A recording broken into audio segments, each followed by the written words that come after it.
హస్తప్రయోగం. హస్తం అంటే చెయ్యి. ప్రయోగం అంటే వాడకం. ఇది దొంగతనం చేసేవాడిని హస్తివాటం అంటాం. వాడికి చేయి వాటం ఉంది అంటే వాడు దొంగతనం చేస్తాడు అని చేతి వాటం. సో, హస్తప్రయోగానికి అడ్వాంటేజెస్ ఉన్నాయి, డిసడ్వాంటేజెస్ ఉన్నాయి. మనం అడ్వాంటేజెస్ ముందు మాట్లాడుకుందాం. పెళ్ళికి ముందు చాలామందికి ఒకప్పుడు అమ్మాయిలు లభ్యమయ్యేవాళ్ళు కాదు. ఈ కాలంలో యూత్‌లో అమ్మాయిలకు కూడా ఈజీగా పరిచయాలు అయ్యే అవకాశాలు ఉన్నాయి. ఒకప్పుడు ఏంటంటే కమ్యూనికేషన్ ఉండేది కాదు. ల్యాండ్‌లైన్ మాత్రమే ఉండేది. లేదా ఒక కార్డ్ రాసి లెటర్‌లో పోస్ట్ చేయాల్సి వచ్చేది. ఒక కమ్యూనికేషన్ ఒక్కోసారి ఒక నెల రోజులు పట్టేది మనకు ఇన్ఫర్మేషన్ రావడానికి. ఇప్పుడు సెల్ ఫోన్లు వచ్చిన తర్వాత ఇమ్మీడియేట్‌గా మా ఫోటోలతో సహా అన్నీ ఎక్స్‌చేంజ్ అయిపోతాయి. సో, మనకు దేశంలో 13, 14 ఏళ్ల నుంచే కోరికలు మొదలవుతాయి అబ్బాయిలకు. ఆ టైంలో వాళ్ళు అమ్మాయిలతో తిరగడానికి కానీ, అమ్మాయిలతో అఫోర్డ్ చేయడానికి కానీ డబ్బులుండవు, అవకాశాలుండవు. అటువంటప్పుడు చేత్తో ఒప్పుకుంటారు. తప్పు లేదు. కానీ అదే 24 అవర్స్ అదే ఆలోచనతో వాడి చదువు మానేసుకొని, వాడి కెరీర్ నాశనం చేసుకొని చూస్తూ ఉంటే దాన్ని అబ్సెసివ్ కంపల్సివ్ న్యూరోసిస్ అంటారు. అలా కాకుండా వన్స్ ఇన్ ఎ వైల్ వారానికి ఒకసారో, 2 సార్లో చేసుకుంటే వచ్చే నష్టం ఏమీ లేదు. ఇది కొన్ని డికేడ్స్ అవుతుంది. ఒక్కొక్కసారి నౌడేస్ పెళ్లి కావడానికి 35, 40 ఏళ్ళు వస్తుంది. సో, 13 ఏళ్ల నుంచి వీడికి 40 ఏళ్ళు వచ్చేంత వరకు వాడు హస్తప్రయోగానికి అలవాటయిన తర్వాత పెళ్లి చేసుకున్న వాడికి పెళ్లిలో అమ్మాయిలో సుఖం కనబడదు. వాడికి అప్పటికి వస్తుంది.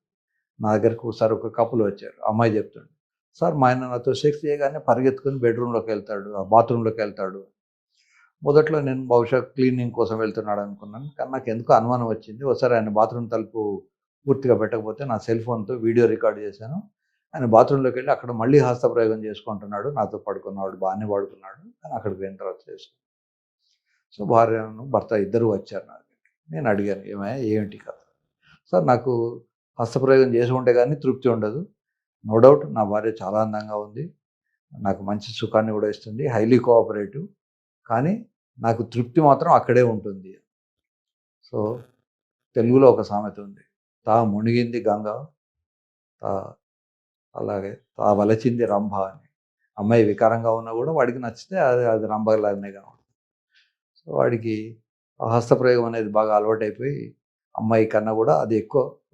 అలా అయినప్పుడు వాళ్ళు భార్యను సుఖపెట్టలేకపోవచ్చు ఒక్కోసారి. There is no general rule.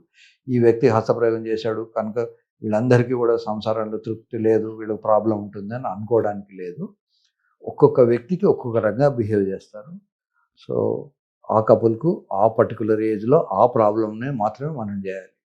25 ఏళ్ళకు ఉన్న ప్రాబ్లమ్ 30 ఏళ్ళకు ఉండకపోవచ్చు. 30 ఏళ్ళకు ఉన్న ప్రాబ్లమ్ 60 ఏళ్ళకు ఉండకపోవచ్చు. కనుక ఆ పర్టిక్యులర్ టైంలో వాళ్ళకున్న ప్రాబ్లమ్ ఏంటిదో డిస్కస్ చేయాలి. There is no generalisation. వీడు హస్తప్రయోగం చేసుకుంటాడు కనుక వీడు సంసారానికి పనికిరాడు.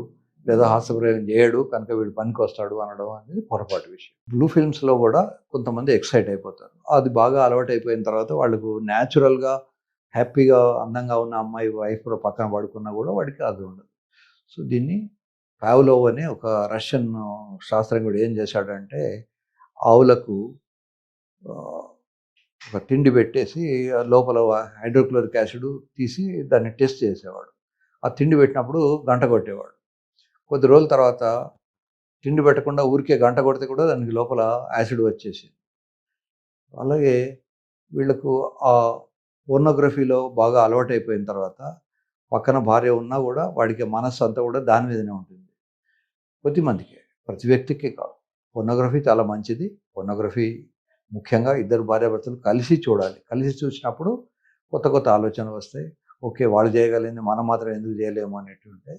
కొన్ని ప్రాబ్లమ్స్ కూడా వస్తాయి. పోర్నోగ్రఫీలో యూజువల్‌గా వాడు థ్రీసమ్, తర్వాత మల్టిపుల్ పార్ట్నర్స్ ఉన్నవి చూపెడతారు. అవి ట్రై చేయకండి. అది చేసినప్పుడు సుఖంగా ఉన్నా కూడా నెక్స్ట్ టైం నుంచి కొన్ని ప్రాబ్లమ్స్ వస్తాయి. కనుక బీ కేర్‌ఫుల్. ఇద్దరికీ ఇష్టమైనవి మాత్రమే చేయండి. తర్వాత ఇవాళ చేసిన పనికి ఇంకో 10 ఇయర్స్ తర్వాత వచ్చే ఎఫెక్ట్స్ ఎలా ఉంటాయి అనేది కూడా ఆలోచించుకోండి. ఊరికే ఎక్సైట్‌మెంట్ ఉంటుంది కదా అని మల్టిపుల్ పార్ట్నర్స్ గానీ, థ్రీసమ్‌లకు గానీ వెళ్ళకండి. ఈ హస్తప్రయోగం చేసినప్పుడు స్ఖలనం అవుతుంది. స్ఖలనం అంటే కదలిక. వీర్యం అనేది లోపల ఉంటుంది. అది బయటికొస్తుంది.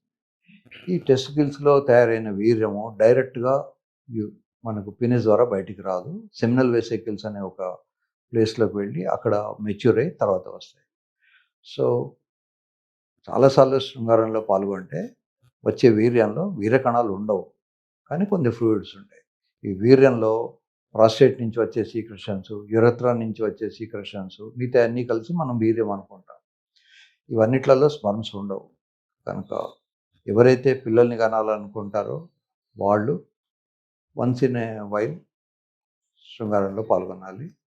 Once in 3 days, 4 days, maximum twice in a week అట్లా.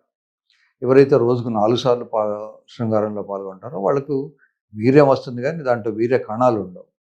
అందుకనే మేము వీర్య కణాలు పరీక్ష చేయాల్సి వచ్చినప్పుడు 3 రోజులు అబ్స్టినెన్స్ దూరంగా ఉండి, భార్యాభర్తలు దూరంగా ఉండి 3 రోజుల తర్వాత తీయమని చెప్తాం.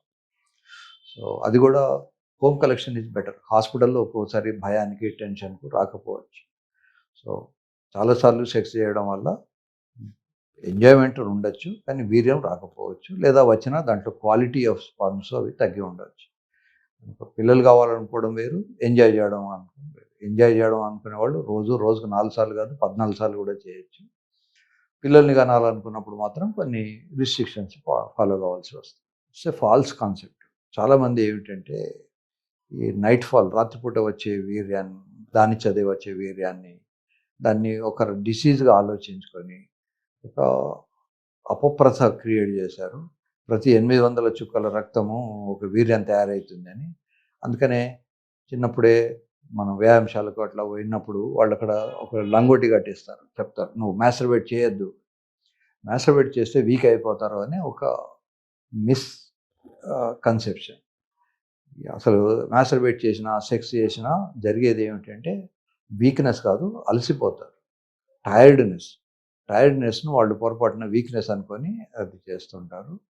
ఎస్పెషల్లీ నార్త్ ఇండియాలో దీని మీద చాలామంది ధాతు అని, అదని, ధాతు పోతోందని జనాల్ని మోసం చేసి ధాతుని కంట్రోల్ చేయడానికి 20,000 మందులు, రూ. 20,000 ఇచ్చే మందులు, 30,000 ఇలా డబ్బులు వసూలు చేసుకొని అలా పిచ్చి పిచ్చిగా చేస్తారు.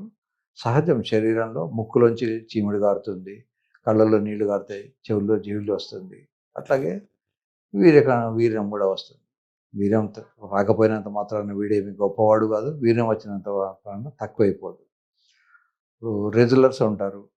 వాడికి రెగ్యులర్‌గా వీర్యం రాకపోవచ్చు. వాడు రోజు బోలెడన్ని గంటలు ఎక్సర్సైజ్ చేసి వాడికి స్టామినా ఎక్కువ ఉన్నా కూడా వీర్యం రాకపోవచ్చు. ఎందుకంటే అది చిన్నప్పటి నుంచి వీర్యం రాకూడదు, వీర్యం వస్తే వీక్ అయిపోతానేమో అనే మిస్‌కన్సెప్షన్‌లో వాడు దాన్ని లంగోటాతో గట్టి పెట్టి ఎందుకు పనికి రాకుండా చేసుకుంటాడు. కనుక అతి సర్వత్రా వర్జయేత్. దేన్నైనా విచిత్రంగా ఎక్కువగా వాడుకుంటే వచ్చే నష్టాలు చాలా ఉంటాయి.